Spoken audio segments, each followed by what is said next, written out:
हैं दिनशो रानी जी हमारे साथ जुड़े हैं, उनसे बात करते हैं। हीलियोस इंडिया के सीईओ हैं वो। दिनशो जी, गुड मॉर्निंग। कब खत्म होगी ये पेन, खासतौर से ब्रॉडर मार्केट की लगातार काफ़ी सेलिंग प्रेशर आया मार्केट में पिछले 4-5 महीने से। जी अनुज जी, धन्यवाद आपके शो पर आमंत्रित करने के लिए। और आपके दर्शकों को वेरी गुड मॉर्निंग। तो आपने जो ये पेन की बात की, वो एक्चुअली ऐसे लग रहा है कि अभी आस्ते आस्ते रिसीड हो रहा है, क्योंकि आप अगर जो मोमेंटम देखें फॉल का, तो वो थोड़ा वेन हो गया। मतलब वो जो 2-2.5% गिरते थे, वो अभी ऐसे दिखते नहीं। और एक्चुअली स्टॉक्स भी जो 4-5% गिरते थे, तो काफी कम दिखने लगे हैं अभी गिरने को। But anyway, I am not saying कि यहाँ से अभी एक आपको अपसाइड दिखेगा।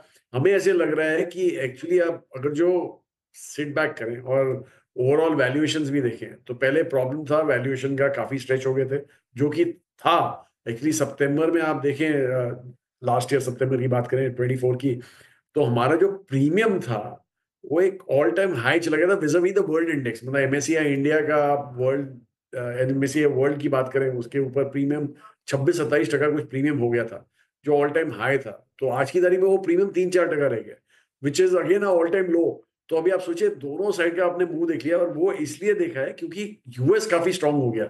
ये पिछले 3-4 महीने में यूएस ने काफी अच्छा किया है, रैली किया है। तो उसके चलते हमारा प्रीमियम काफी कोलैप्स हो गया। तो हमें लग रहा है कि अभी यहां से एक जो कंसंट्रेटेड सेलिंग है, वो शायद एक थमनी चाहिए आपको अभी से।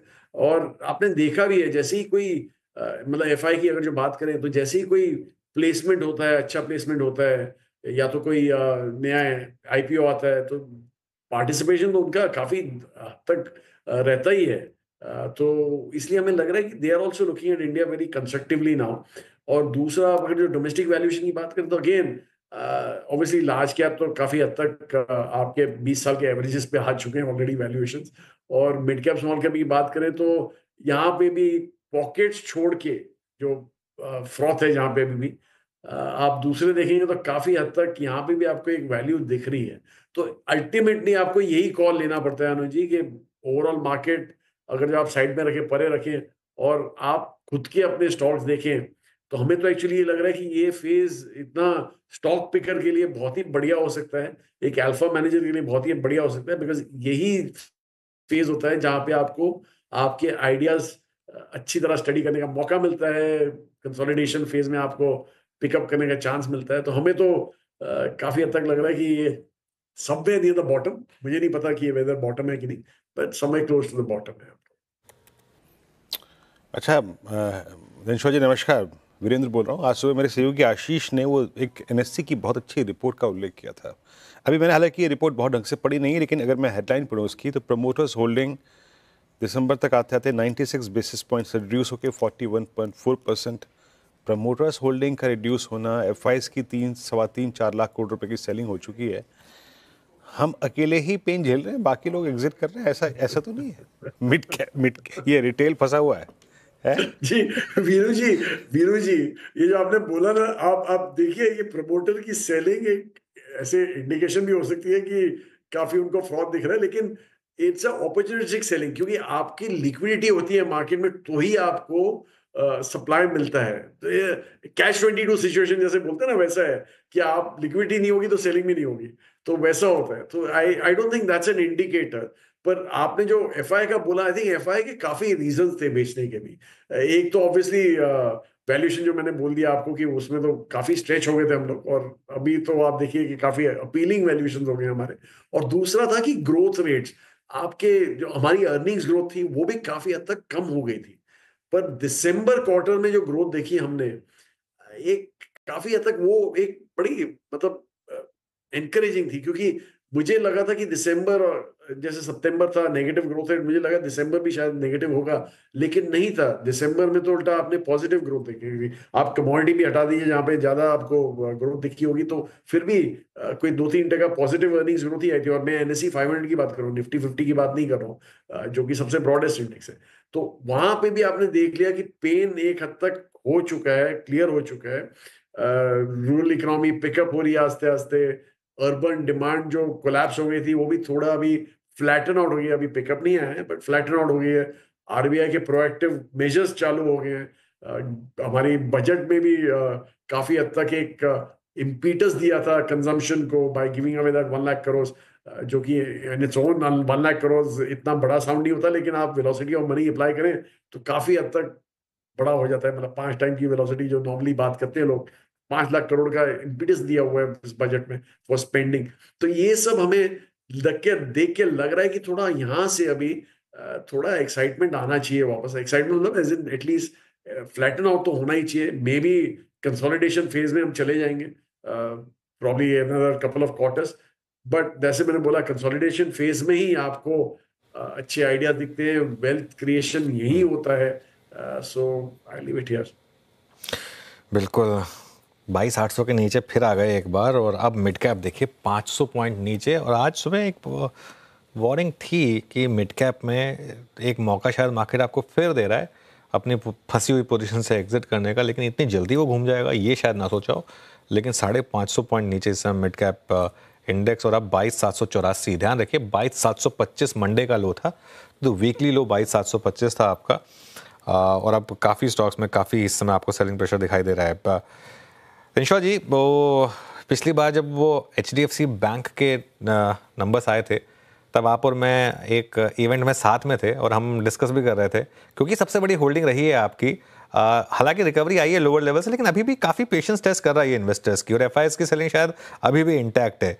यहाँ पर कोई चेंज ऑफ थॉट, या फिर अभी भी पेशेंस रखें, और क्या ऐड करेंगे इन लेवल्स पर? जी अनुज जी, मैं सोच ही रहा था आप ये सवाल पूछने वाले हैं मुझे HDFC बैंक का, क्योंकि छोड़ते नहीं आप कभी। But anyway, having said that, तो अनुज जी एक्चुअली आप देखिए FI की सबसे largest exposure, I mean actually FI की जो ओवरऑल एक्सपोजर, मैं उसी दिन नंबर देख रहा था, $940 बिलियन के अभी एक्सपोजर $780 बिलियन हो गए ओवरऑल इंडिया की बात करें। और उसमें से सबसे सिंगल लार्जेस्ट होल्डिंग उनकी HDFC बैंक है ये एक्सपोजर में। आई थिंक $56 बिलियन के आसपास कुछ शायद नंबर देखा था मैंने, 55-56 के। तो आप जब ये सेलिंग करते हैं, आई थिंक इनको ये सबसे ज्यादा लिक्विड दिखता है वैल्यूएशन के हिसाब से। तो काफी हद तक अभी ये, और कितना आप इसको मारेंगे कि काफी डिस्काउंट पे आ गया on historic valuations. Even looking at HDFC, मतलब अगर मर्जर की बात करें जो पहले हुआ था, तो उसके हिसाब से हमें लगता नहीं। अभी यहाँ पे पेशेंस ही आपको रखना पड़ेगा, क्योंकि एक्चुअली अगर जो बैंकिंग सेक्टर में हम तो बहुत बुलिश है बैंकिंग सेक्टर में, तो ये तो ऑब्वियसली उसका एक बेलवेदर स्टॉक है। और बैंकिंग सेक्टर चला तो this will be the biggest performer for us. So that's why हम रुके हुए हैं, हम बैठे हुए हैं यहाँ पे, ऐड नहीं कर रहे हैं, ना ही डिडक्ट कर रहे हैं, बट बैठे हुए हैं। अच्छा, ये दिनशा जी, ये ऑटो से डर लग रहा है क्या अब आपको? ये जिस प्रकार की हम EV पॉलिसी की बात कर रहे हैं सुबह से, और जो टैरिफ रेट्स मेंशन है उसमें, क्या ये थोड़ा सा भयभीत कर रहा है आपको? क्योंकि पिछले साल भर से हमने उन्हीं स्टॉक्स को ज़्यादा इंपॉर्टेंस दी है, और इवन ये हमारे प्राइस बिहेवियर में था इंक्लूडेड। TVS को EV के चलते अगर आप देखें, काफ़ी आपने टू व्हीलर स्पेस में प्रीमियम दिया, वैल्यूएशंस आपने M&M को दिया, आपने टाटा मोटर्स को दिया। सडनली ये डेवलपमेंट आपको लग कैसा रहा है ऑटो के लिए?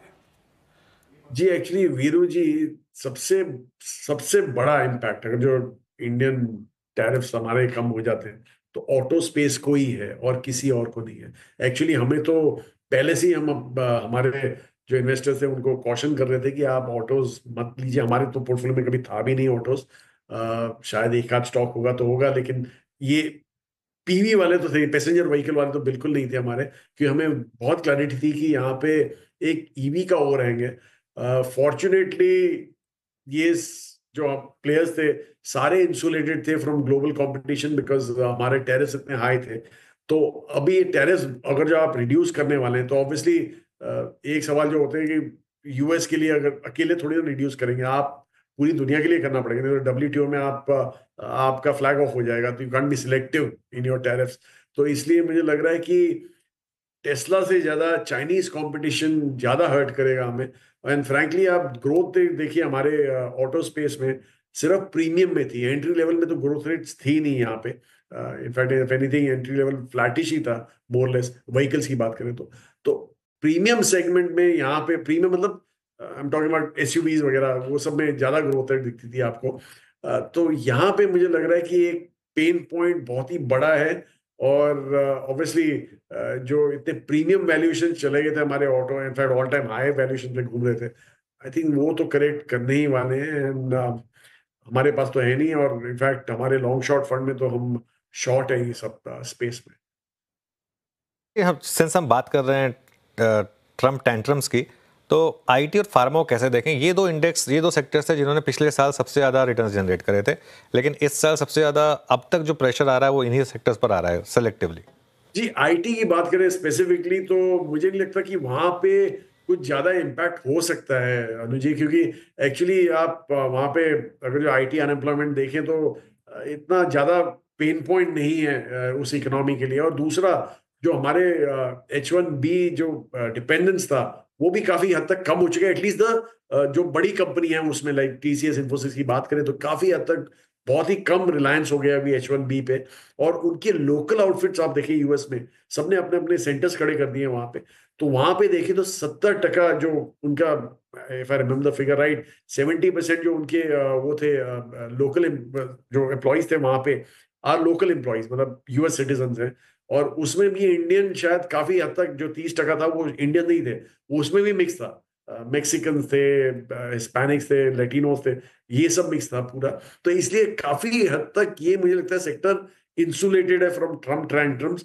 पर कुछ कह नहीं सकते, बट एनीवे मुझे तो लगता नहीं है वहां इम्पैक्ट आएगा। और दूसरा, जो आपने फार्मा की बात की, फार्मा में ऑब्वियसली एक इशू हो सकता है, क्योंकि जैसे हमने पहले भी बोला था कि उनको हमारे मार्जिन दिखते हैं जेनेरिक से, जो जबकि हम तो वहां पे चीप प्रोडक्ट सप्लाई करते हैं, सब्सटीट्यूट सप्लाई करते हैं। चीप मतलब cheap in terms of pricing as compared to the branded products. पर उनको मार्जिन हमारे खटकते थे, क्योंकि आप जेनरिक्स से सप्लाई कर रहे हैं लेकिन आपके 40-45% मार्जिन बन रहे हो जेनरिक्स में। तो ऑब्वियस है कि वो उसको टारगेट करेंगे ही करेंगे। इसलिए हमें लग रहा है कि वहां पे थोड़ा पेन पॉइंट अभी भी है, बाकी है, स्पेशली जो यूएस फोकस कंपनीज हैं, जो प्योर जेनिक प्लेस हैं यूएस की।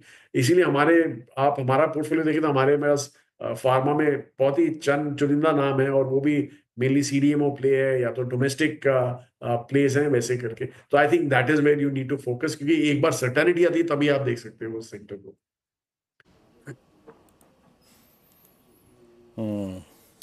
दिनेश जी, तो आजकल टाइम कैसे कटता है?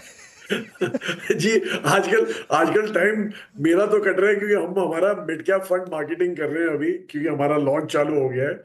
और हमें एक्चुअली वीरू जी, हमें ये प्रॉब्ली 6 महीना पहले हमें अप्रूवल मिला था, लेकिन हमारी हिम्मत नहीं थी उस समय लॉन्च करने की। जबकि हमारे सेल्स वाले को यही बोल रहा था कि पैसे शायद ज्यादा मिल जाते उस समय। लेकिन हमें अभी कोई चिंता नहीं है यहाँ पे, उल्टा हमें लग रहा है कि यही मौका है जब आप, एक्चुअली हमारा mid cap fund regulator allows a leeway of 35% beyond mid caps. तो हम उसमें फंड में it is going to be a pure small mid cap fund. तो इसलिए हमें बहुत क्लैरिटी है कि यही लेवल होते हैं जहां पे आपको अपने स्टॉक आइडेंटिफाई करके बैठना पड़ता है। और you can, I mean may be, जैसे मैंने बोला टाइम करेक्शन होगा तो होगा। हमें नहीं लगता कि यहाँ से ज्यादा गिर सकता है बाजार, यहाँ से एक बीजक रिएक्शन वगैरह हो सकता है, लेकिन वेल्थ क्रिएशन इसी लेवल पे हो सकती है। माने यही फेज होता है जब आप रियल वेल्थ क्रिएशन क्रिएट कर सकते हो अपने इन्वेस्टर्स के लिए। बिल्कुल, बखूबी आपने बात कही। चलिए, तो जब अगली बार आप आएंगे तो आपके इस मिड कैप फंड पे बात भी करेंगे सर खुल के। और धन्यवाद। बहरहाल बहुत बहुत शुक्रिया इस चर्चा में शामिल होने के लिए। Have a nice weekend sir.